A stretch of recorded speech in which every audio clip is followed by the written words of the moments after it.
Okay, so the Torah class today is sponsored by Hanan, Bilun Yishmat, Binyamin Ben Yosef, who just passed away, and the Shama should enter Gan Eden, and the good the better should intercede on behalf of the whole family for all good B'Sech Klal Yisrael, and speedily Mamesh be reunited with the family with the coming of Mashiach and Chet HaMeitim. Chaim, Chaim, Rav.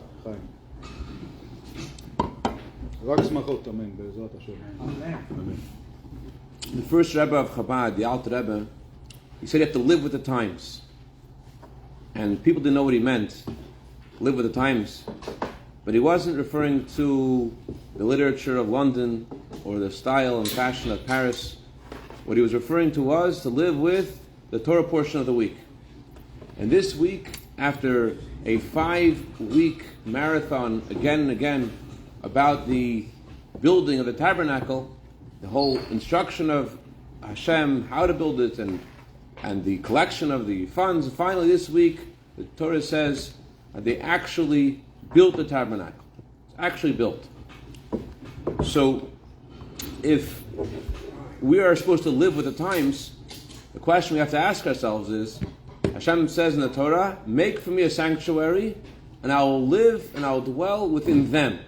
He says it in the plural, which means it's within every single one of us.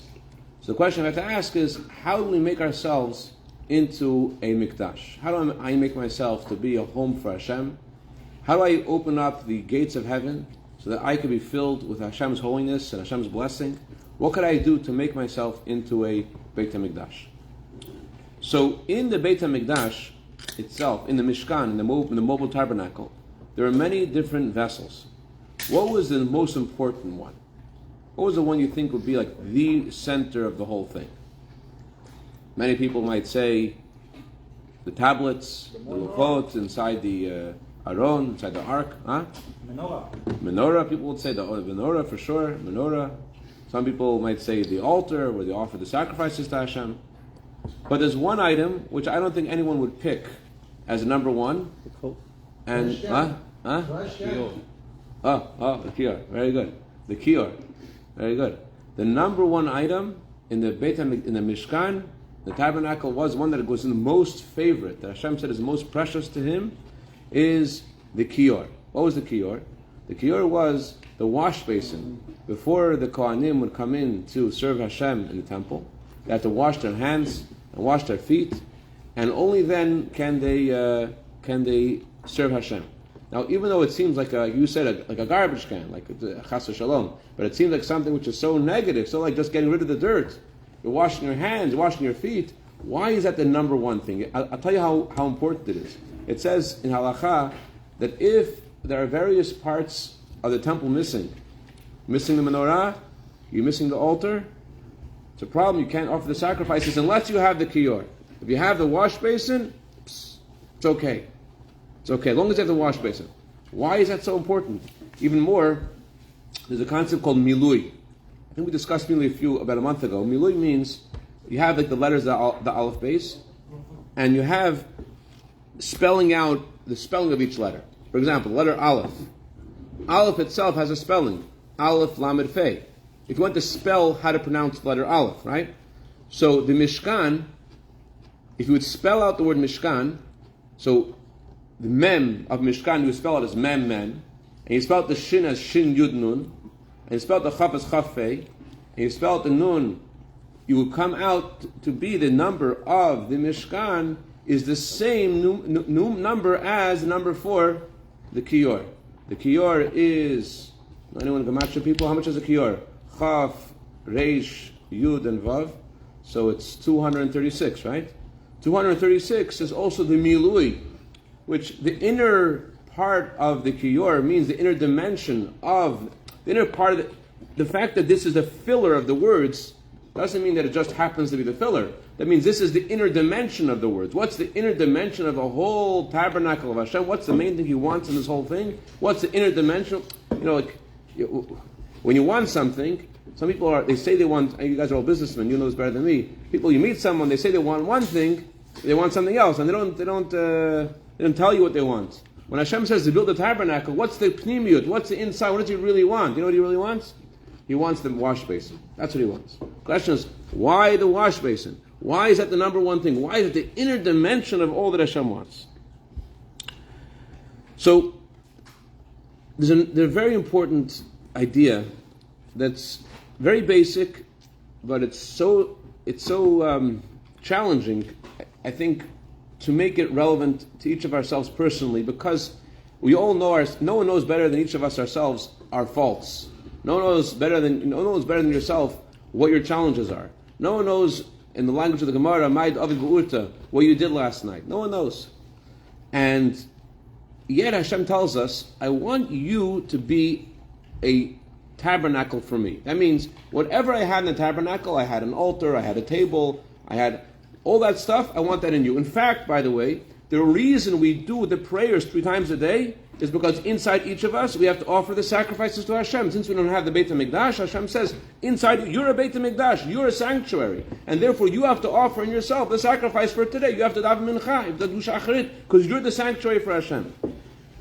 So even if I feel very low, I feel very missing spiritually, I have to realize that Hashem wants me to be His Beit HaMikdash. He wants me to be His home. And every morning, Hashem tells us to wash our hands. Why do we wash our hands in the beginning of the day? We wash our hands, it says in the Torah, you wash our hands because that's like the kiyur. We're going to serve Hashem, we're going to serve God in our own temple, which is ourselves. So the first thing we do, just like the Kohen would do, to wash his hands and feet. So too, we wake up in the morning, the first thing we do is we wash our hands. Wash our hands, our hands are, the Yodam Adai Maskani is saying, the Talmud says, our hands are the most, is the limb in our bodies which is most in touch with the world, our hands and feet. But washing our hands and feet also means to get rid of all the, not just a physical cleansing, but it's also a spiritual cleansing, to take off from ourselves everything which is the opposite of our own inner goodness, anything which is the opposite of our own holiness, anything the opposite of our innocence and our purity. Washing our hands in the morning means you're going to serve Hashem. He wants to rest inside of you. So the first thing you need to do is to realize the knowledge, the conviction that you are able to be a home for Hashem. Just get rid of the negative, push the negative aside, because you are meant to be a home for Hashem. So every one of us has 2 areas in life. We have our menorah element, we have our table, we have our altar. That's one element. For us, what is our table? Before we get to the kiyur, what's our table and our menorah element in life? No, it's like when Eitan is the chazan. And he's doing Nakdishach and Rosh Chodesh. It's like, you feel the energy, everyone together. Nakdishach, right? You feel that, right? You feel that power. That's it's beautiful. You want to get into it. You want to be part of it. Sometimes you go home and you feel, the love of your spouse and your children, and you feel like, it's all streaming, it's all flowing. Your kids they're dressed nice, and they're learning, and they're getting awards, and they're doing this and doing that. You feel like, my kid was the student of the week this week. I'm going to Disneyland next. That kind of. That's your menorah moment. That's your table moment. That's your altar moment. But besides our menorah and our table and our altar, we also have a kiyur moment.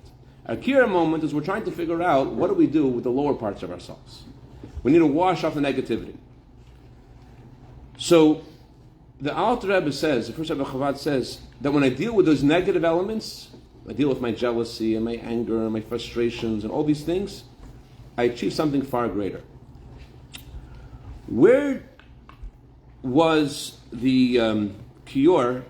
Where was it made from? How do I know? Why am I saying this was the most favorite part of God of the tabernacle? Where did I get that from? I didn't make it up. It's in the script. It says in the Torah that when the women brought their donations to the tabernacle, they brought their gold, they brought their silver, they also brought their mirrors. And Moshe Rabbeinu was like, I don't want to take those mirrors. I mean, silver and copper and gold, but this is made for Yetzer Hara. This is made to seduce, to look nice, the woman to look beautiful. What does that have to do with the temple? And Hashem says, Zu chaviva lai menakil. This is the most precious thing I have in the entire temple. Why? It says in the Talmud that when the Jewish people were in Egypt and they were hungry and they were tired, they weren't interested in having children. So their wives would meet them and they would bring them food. and they will hold up a mirror, and they would sort of like playfully say to their husband, "Ani na'amimcha, I'm more beautiful. Look, I look nicer than you." That's what it says. These are the words of the Torah. So because of this, Hashem says, you don't accept this. This is what raised for me the Jewish people in Egypt. This is what brought the Jewish people out of Egypt. This is why there's so many Jews that left Egypt, was because of these mirrors. You don't want to take the mirrors. The mirrors are the main thing. Okay, so the mirrors are important, but the mirrors could have been used for other things. The same with the mirrors were used specifically for the kior, for washing our hands. Something about the mirror which has a relationship to washing our hands and feet. What does that mean? Some say that what was special about the mirrors was a woman sometimes it's more important to her to have a mirror than it is to have food. A woman cares about her appearance. So I'd rather have a mirror. They say that when the pilgrims came to the United States, they wanted to buy from the Indians all their gold. And the Indians had lots of gold. They didn't want to sell their gold. How did they get the Indians to sell their gold? They showed them something magical that the Indians didn't have. Look at this. Look what we have. We have mirrors. And the Indians, whoa, that's amazing. So the Indians like, well, give us more of that. We'll give you our gold. They didn't realize that the gold wasn't the gold was far more valuable than the mirrors. But just like this was how they felt, this is actually how it really is. There is two kinds of glass. There is transparent glass. See right through it. It's called in the Talmud aspaklaria ha'me'ira, a glass which is luminous. And then there is a glass which has a covering in the back, which you can't see through it. And that's a mirror. So there is a time in our lives when things are flowing, like I said before. Things are flowing, things are transparent. And then there is a time when there is a concealment. Things aren't flowing. You can't see through the glass. There's something that's stopping you.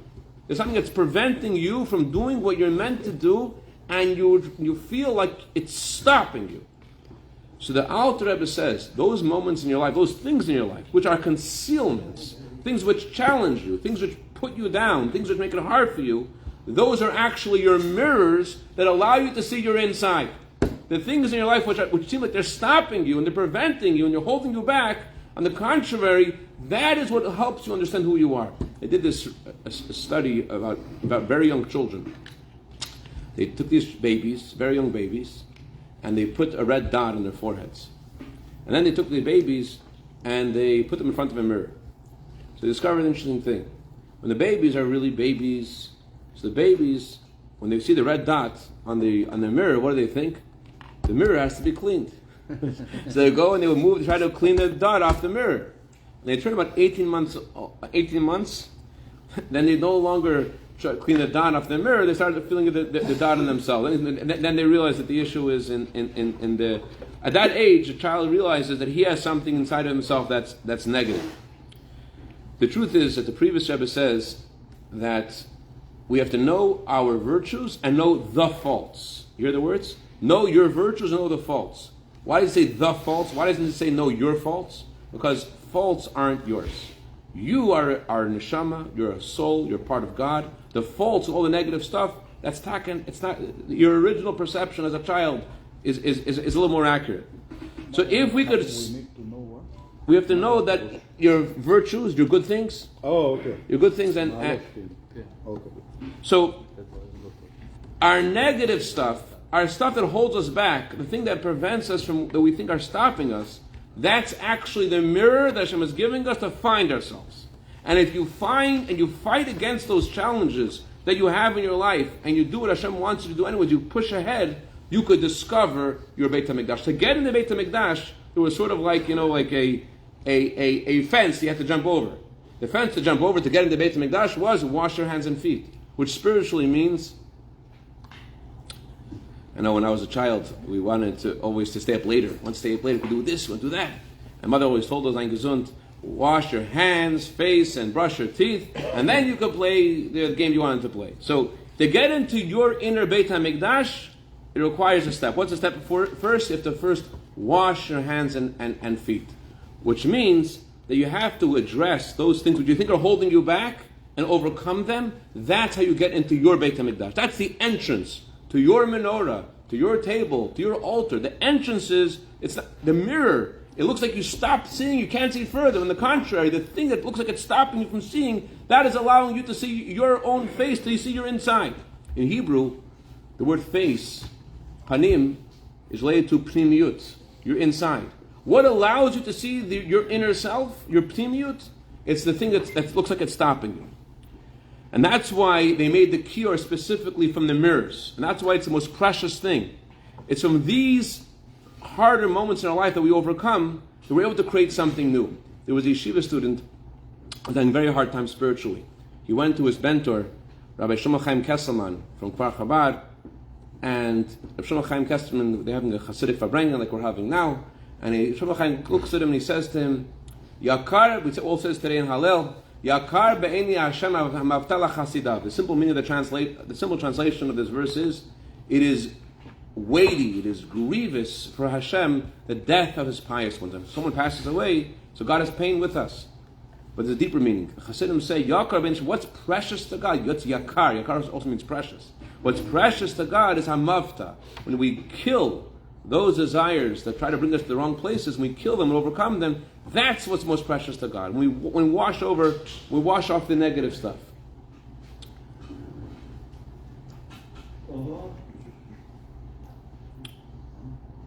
How much time do you have left, Eitan? We didn't get enough stories. Okay, tell you a story. Okay, here we go. There was a Jew whose name was Rabbi Menachem Markowitz, and he was living in the time of the Holocaust. Chwan al-Tzlan, I checked out the story as much as I can. It's an incredible story, and it doesn't sound like it's a story that you would believe. But someone actually made a whole research on the internet about the story and where the tefillin, which is the item of the story, are found today.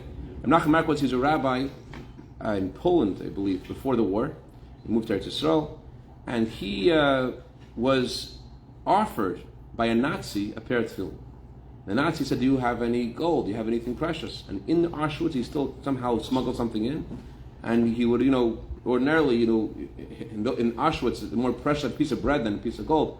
But he gave the Nazi the gold, whatever he had, whatever precious thing he had, I don't know exactly what it was, to get the pair of tefillin. He brings the pair of tefillin to the barracks, which he was in, and in this barracks there was another Jew, also a rabbi, who they wrote a book about him as well, called the Chassid HaAcharon, the last Chassid. This. And he shows it when we have a pair of tefillin. Who wants to put on tefillin? It was nighttime. You don't put on tefillin nighttime. But this other rabbi, he's like, I don't care. I'm putting on the tefillin. If I get beaten up by the Malach HaMavat, by the angel, after 120 years, and because I put on tefillin at nighttime, let it be. And he puts on, he makes a bracha, Hashem has blessed us, the mitzvah, putting on tefillin, puts on the tefillin at night, and everyone, there's 2 rows of people, and the whole barrack, everyone's putting on the tefillin at nighttime. In the middle of their excitement about the tefillin, the Nazi comes in. The Nazi comes in, and the Nazi knew who his tefillin it was, and the Nazi knew what was going on, and the Nazi started beating up Rabbi Markowitz. Started beating him, and he took the tefillin, and he said, tomorrow, I'm going to hang you in front of everyone, I'm going to burn the tefillin in front of everyone as well. So the Nazi leaves, and they all were so distraught, amazing, all distraught. How could he burn the tefillin? How could they burn the tefillin? Imagine what they were thinking. Imagine the kind of souls they had. How could he burn the tefillin? Make a long story short, they managed to get the tefillin back, and nothing happened. Managed to get the tefillin back, and nothing happened. Kind of neshamot. They went to where the Nazi lived in the middle of the Auschwitz. They got the tefillin back, and until today, there is a pair of tefillin that belong to this Rabbi Menachem Markowitz that someone United States has. Was he hanged? No, nothing happened to him. Nothing happened to the tefillin. Apparently, the Nazi was embarrassed that that the thing was taken away from him, and who knows? Rabbi Shate Savatitsky, the Rebbe's emissary in Belgium, he said he was a yeshiva student in a yeshiva called Kol Torah in Israel, and someone called the yeshiva a Rabbi Laniado. Rabbi Laniado called the yeshiva one Thursday night, and he said there was a certain organization they had then in Israel to protect the remains of Jewish people. Sometimes the hospital would take matters in their own hand and decide to use parts of the body for research or whatever. That's what they were afraid of. How extant it was, I don't know. But because they made some kind of organization in Israel among the religious Jews to protect the body from autopsies and all these things that we don't do. And apparently in this situation there was a real, I don't know what the circumstances of her passing was, but they were really afraid that they were going to do an autopsy or something. And therefore Rabbi Nado went to yeshiva and said he wants two guys to come to stay in the hospital with the body. So Rabbi Savtitsky and his friend, they went to the room, and the nurses say they were saying Tillim. You're supposed to say Tillim next to the body, next to the person who passed away. You're supposed to say Tillim there until the burial. They're saying Tillim. Middle of the night, the nurses come. They say the doctor has to come in and to examine the corpse. So he needs you to go outside. So they can come in. Said according to our rules, the doctor cannot examine the body while you're here. You have to go out. But they were, according to our rules, the doctor can come in while we're here. So they said to these two yeshiva students, you got to leave now, or we're going to call the police. So call the police. So they went to call the police. Meanwhile, it's an incredible story. I actually called Rabbi Savtitsky this morning to find out. It just didn't sound. This guy, her husband, was over 80 years old, and her husband, seeing that the police are coming and they're going to do whatever they were autopsy, whatever he was afraid they were going to do. This room that she was in was next to a balcony. He opens up the porch, whatever the doors. He picks up the corpse. He jumps from the balcony.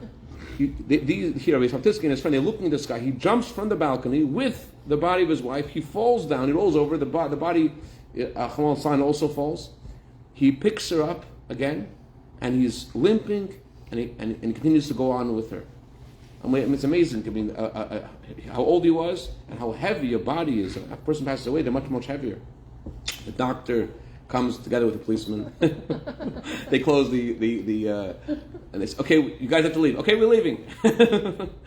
They left, and the policeman, what happened? What happened? I know the husband, I think he took the body. They ran away. Anyways, the point is, it says in the Pasuk. In the Pasuk it says, my dove is in the cleft of the rock. My dove is in the cleft of the rock, in the hidden place. It's a pasuk in Song of Songs. My yonati b'chag ve'asela v'seitar madrega. What's the next words? Continue. Very good. Let me see how beautiful you are. Let me hear your beautiful voice, your sweet voice. My dove. Who is the dove? The Jewish people are called God's dove, because the doves are faithful to their mate. So the dove is in the cleft of the rock. You know what the cleft of the rock means? You know what the wings of the dove are? The wings of the dove are the two powers that Hashem gives us to elevate our mitzvot. When you do a mitzvah with love, that's one wing. Do a mitzvah with reverence for Hashem, with yira'ah, it's another wing. Do a mitzvah with both of them, your mitzvah can be elevated. So, when you're stuck in the cleft of the rock, means your wings are tied, you can't move anywhere. So you would think you're stuck in the cleft of the rock, you're in your worst possible situation, you're not at all beloved by Hashem at that moment. So Hashem says, what are you talking about?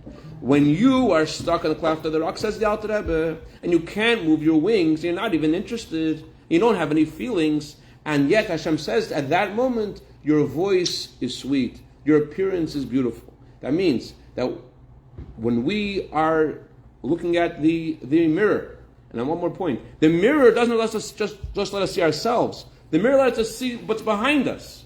Like in the story with this guy, he had superhuman strength because of the mitzvah he was trying to do to protect his wife's remains. It's kind of strength that we don't know we even have. The mirror doesn't just allow you to see yourself. When you look in a mirror, you usually going to see frontwards. With the mirror, you have to see behind you. There's things you don't even know that you even possibly could have, and you discover those things through the mirror. What's the mirror again? The mirror is those things in your life which prevent you, the challenges you have to prevent you doing what you think you're meant to do, and Hashem wants you to do. And when you overcome those challenges, then you're able to get into your own Beit HaMikdash and make a home for Hashem. Hashem should help us all. We should build our own personal Beit HaMikdash. Amen. We should see not just our personal Beit HaMikdash, but the Beit HaMikdash HaShlishi, the third Beit HaMikdash, the Kar of Mamish, the Mashiach Tzedekenu, take it from Mamish, the Chaim V'Rach.